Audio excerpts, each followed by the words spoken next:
इस लड़की को एक दिन अचानक कुछ बहुत अजीब पता चला। उसकी मम्मी सिर्फ पर्ल रूम में रहकर मोती बना सकती थी, लेकिन हर बार मोती बनाने के बाद मम्मी बहुत वीक हो जाती थी। लड़की को ये बात बहुत अजीब लगी। उसके अंकल ने बस इतना कहा कि जब वो बड़ी हो जाएगी और फैमिली बिजनेस संभालेगी तब सब समझ आ जाएगा, लेकिन मम्मी बार बार उसे बोलती थी कि जैसे ही वो बड़ी हो जाए इस घर को छोड़ दे। कॉलेज से ग्रेजुएट होने के बाद लड़की ने अपनी एनिमल हस्बेंड्री और एक्वाकल्चर की डिग्री मम्मी को दी। वो मम्मी की मदद करना चाहती थी और फैमिली का पर्ल बिजनेस संभालना चाहती थी, लेकिन मम्मी गुस्से में आ गई और बोली कि वो कभी फैमिली का पर्ल बनाने वाला तरीका नहीं सीख सकती। उसी टाइम अंकल अचानक प्रकट हुए। उन्होंने लड़की को याद दिलाया कि आज रात उसे पर्ल रूम में जाना है। लड़की ने सोचा यही मौका है जब वो पर्ल रूम का सीक्रेट पता कर सकती है। जैसे ही उसने दरवाजा खोलने की कोशिश की उसे कुछ कदमों की आवाज सुनाई दी। डर के मारे वो कोने में छुप गई और फिर जो उसने देखा उससे वो शॉक्ड रह गई। मम्मी एक अनजान आदमी को पर्ल रूम में ले गई थी। लड़की को अंकल ने बताया था कि पर्ल रूम में बाहर वालों का जाना स्ट्रिक्टली मना है। फिर ये अनजान आदमी अंदर कैसे गया? क्यूरियोसिटी की वजह से लड़की धीरे से पास गई ताकि देख सके अंदर क्या हो रहा है। तभी मम्मी को खिड़की के बाहर कोई मूवमेंट दिखा, लेकिन लड़की ने हार नहीं मानी। उसने एक सेफ जगह ढूंढी और वहीं से वेट करने लगी। सुबह होते ही उसने देखा कि मम्मी थकी हुई हालत में बाहर आई। उनके हाथ में एक प्रीमियम पर्पल पर्ल था। उन्होंने वो पर्ल अंकल को दे दिया और अंकल ने उसे एक अमीर बिजनेसमैन को दे दिया। जैसे ही सब चले गए लड़की भागकर मम्मी को सपोर्ट करने गई ताकि उन्हें रूम में आराम करने में मदद करे, लेकिन मम्मी ने उसे रोक दिया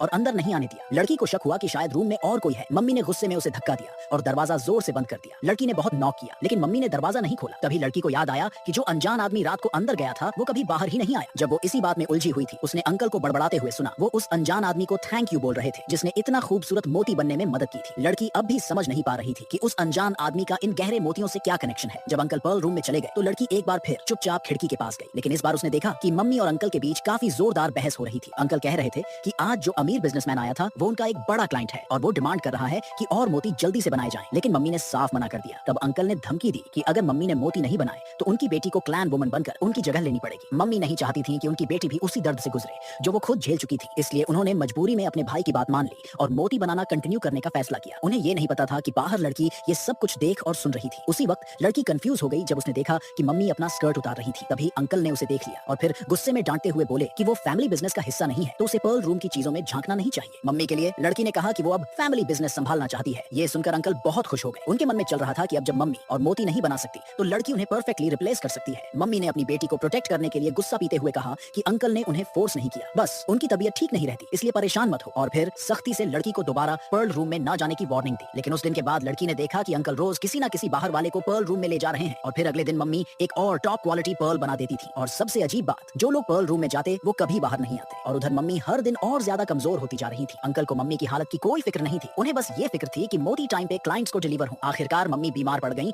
और बिस्तर पर ही रह गईं। उन्हें इस हालत में देखकर लड़की का दिल टूट गया। तब लड़की ने अंकल से कहा कि अब वो मम्मी की जगह लेने को रेडी है, क्लैन वुमन के रूप में जो मोती बनाएगी। अंकल ने उसे इंस्ट्रक्शन दिया कि वो आज रात अपने पायजामे में पर्ल रूम में आए। लड़की ने जब पर्ल रूम का दरवाजा खोला तो